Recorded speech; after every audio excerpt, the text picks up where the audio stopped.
Okay, starting our inspection on this wet, soggy, rainy day. This house has a roof leak, but it's not real bad, and I think I know where it's probably coming in. I'll get up there and we'll figure this out pretty quick. It's gonna look a little choppy for a second. Okay. Yeah. Gotta go up there. Let me put you in my pocket for a minute. Okay. Doing this roof inspection. Bad time. Early December always gets dark so early. Yeah, I see some nails popping.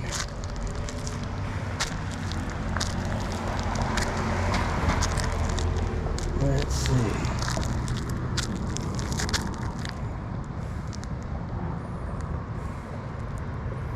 The roof's in good shape. Just has a leak. We gotta find it. Okay. Well, enough of the entertainment. I gotta get to work. It's obvious. This is gonna be a tough one. You know, it's not easy sometimes to find these little leaks or where they're coming in from, especially when the roof's wet.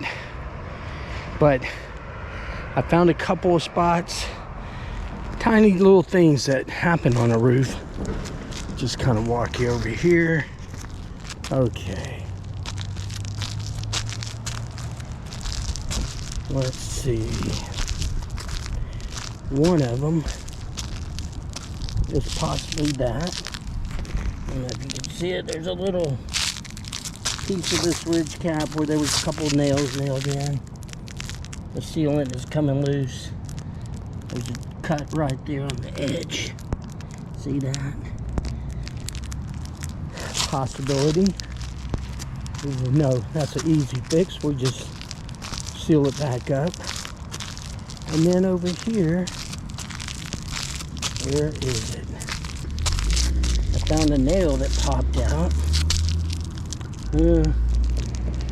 Probably lost it again. But it's kind of hard to see. Let me look around here. Where'd it go? Somewhere. But I know it's in this top row. Just a lot easier to find when it's dry. But a nail just kind of popped through. It broke through the shingle, and that little tear could cause a lot of leak damage. Alright, well, enough for now. Here in the beautiful city of Clear Lake. And we've done a couple of these roofs over here. Meadow Green.